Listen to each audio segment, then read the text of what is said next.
The clauses. A group of words that forms a part of a sentence is called a clause. It has its own subject and predicate. He told me that he lost his pen. This sentence can be divided in two parts.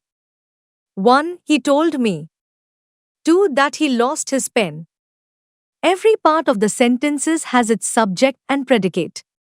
The sentences mentioned above has two clauses. 1. He told me is a complete sentence in itself and its meaning is complete and clear. So, it is the principal clause. 2. That he lost his pen does not express complete meaning in itself. It is linked with first clause. Therefore, it is the subordinate clause. Kinds of subordinate clauses. 1. Noun clause 2. Adjective, relative, clause 3. Adverb clause. 1. Noun clause, the subordinate clause that has its own subject and predicate and does the work of a noun is called a noun clause. The colored words in the following complex sentences make a noun clause. The fact is that Rahim is an honest boy. The clause acts as the object of the verb is. He promised that he would come back soon. The clause acts as the object of the verb promise. That he comes late is amazing. The clause acts as the subject of the verb is. Since a noun clause does the work of a noun in a complex sentence, it can be a subject of a verb, an object of a verb, an object of a preposition. A. Object of a verb. In each of the following sentences, the noun clause is the object of a verb. Example: she said that she was not interested in outdoor games. Noun clause the object of the verb, said. Sheila said that she knew the answer. Noun clause object of the verb, said. I do not know why he did not come. Noun clause object to the verb, no. Subject of a verb.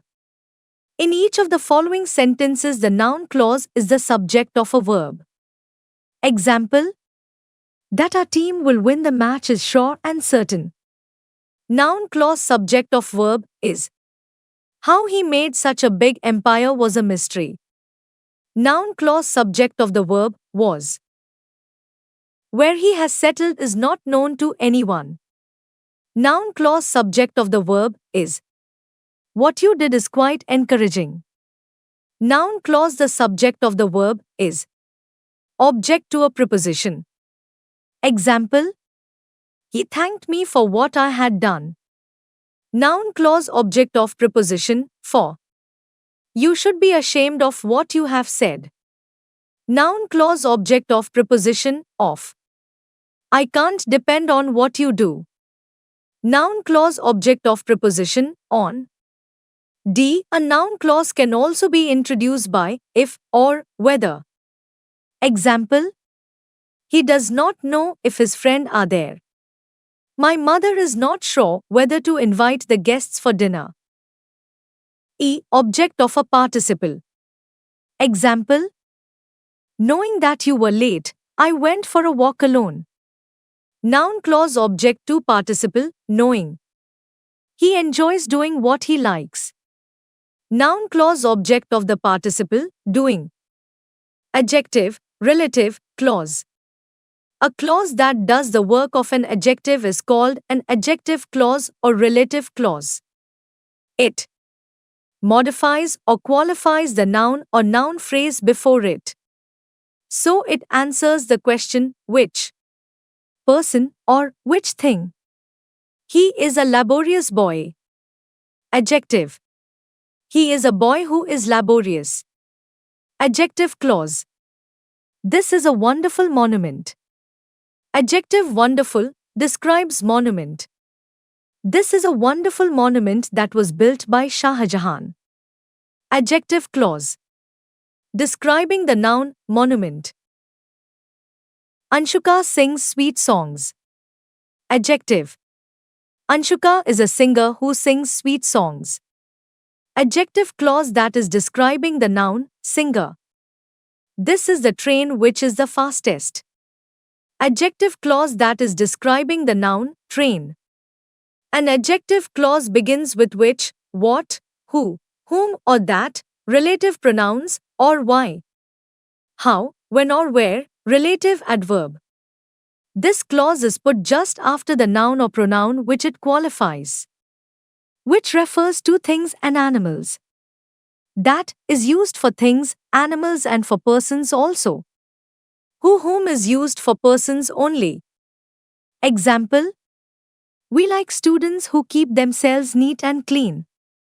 Adjective clause describes the noun, student. She is the girl who speaks English fluently. He is the boy whose writing is beautiful. Uneasy lies the head that wears the crown. God helps those who help themselves.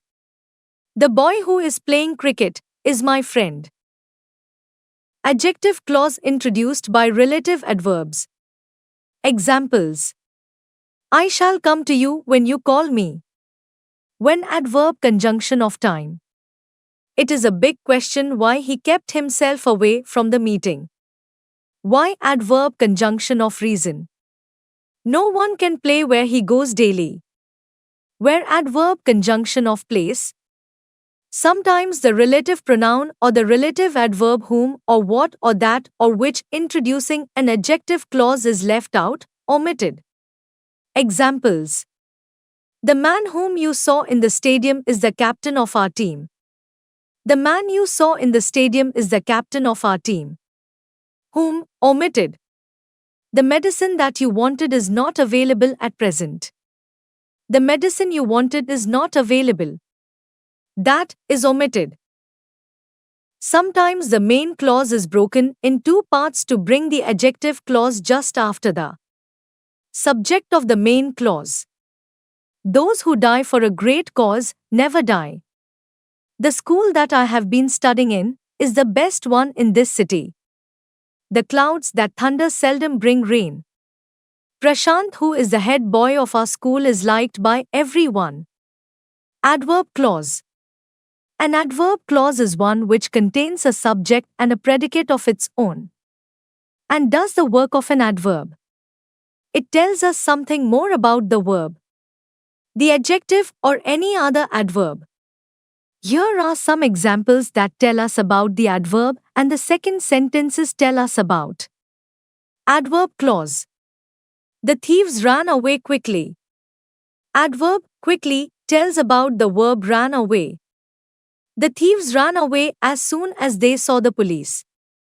Adverb clause tells when the thief ran away. Stand up. Adverb. Stand up when you are asked. Adverb clause, when should one stand up? The question paper was very difficult. Adverb, very, describes the adjective difficult. The question paper was so difficult that no student could solve it. Adverb clause. An adverb clause tells us why, where, when, with what purpose, on what condition, or how an action is performed. Therefore, adverb clauses are classified into the following kinds. A. Adverb clause of time. B. Adverb clause of place. C. Adverb clause of purpose. D. Adverb clause of reason. E. Adverb clause of condition. F. Adverb clause of result. G. Adverb clause of comparison. H. Adverb clause of contrast. I. Adverb clause of manner. J. Adverb clause of extent. A. Adverb clause of time. The conjunctions used in adverb clause of time are when, whenever, till, until, before, after, since, while, as soon as, no sooner than, so long as long as, etc. Example: I waited for you until the train arrived at the station. We have not been feeling well since we arrived in this new country. When the ship begins to sink, the rats are the first to leave it. Make hay while the sun shines. The train had left before we reached the station. B. Adverb clause of place. The conjunctions used in adverb clause of place are where, wherever, whence, etc. Example. Where there is a will, there is a way. He scores a century wherever he plays. You may settle wherever you like. C. Adverb clause of purpose. The conjunctions used in adverb clause of purpose are so that, lest, in order that, etc. Example. We eat that we may live. Work hard lest you should fail. We go for a walk in the morning so that we may keep ourselves fit. Run fast lest you should miss the train. She is learning to operate a computer so that she may find a job. Note lest is followed by should. We can use in order that or simply that in place of so that. D. Adverb clause of reason. It tells the reason or cause why the action expressed by the main clause takes place. The subordinate conjunctions of this clause are because, as, and since. Example. He failed because he did not take keen interest in study. Since it is raining so heavily, how can I come? Now that the rain has stopped, I'll come soon. E. Adverb clause of condition. Adverb clause of condition expresses a condition. The subordinate conjunctions of this clause are if, whether, so long, provided that, provided, as if, in case, unless, etc. Example. If you work hard, you will pass. I'll come alone provided you receive me at the station. Take an umbrella in case it rains. F. Adverb clause of result. This clause shows result, effect, or consequence. The subordinate conjunctions are so that, such that. Example. He is so weak that he can't run fast. The coffee was so hot that I couldn't drink it. You speak in such a low voice that the students can't hear you. G. Adverb clause of comparison. This clause is introduced by the subordinate conjunctions than, as, no less than, etc. Example. This job is not as hard as you think. Kolkata is bigger than Delhi. Anuradha was singing as sweet as Lata. H. Adverb of contrast. This adverb clause is introduced by though, although, even if, whatever, however, whoever, no matter, even though, etc. Example. Although she is poor, yet she is honest. Even if it rains, we must play. You can't defeat me, however powerful you may be. Whatever you say, it makes no sense to me. I. Adverb clause of manners. This clause is introduced by the relative adverbs as, so far as though, as if, etc. Example. As you sow, so shall you reap. She covered her face as she didn't want to be recognized. J. Adverb of extent or proportion. Example. The sooner you come, the better it is. The higher we go, the cooler it is.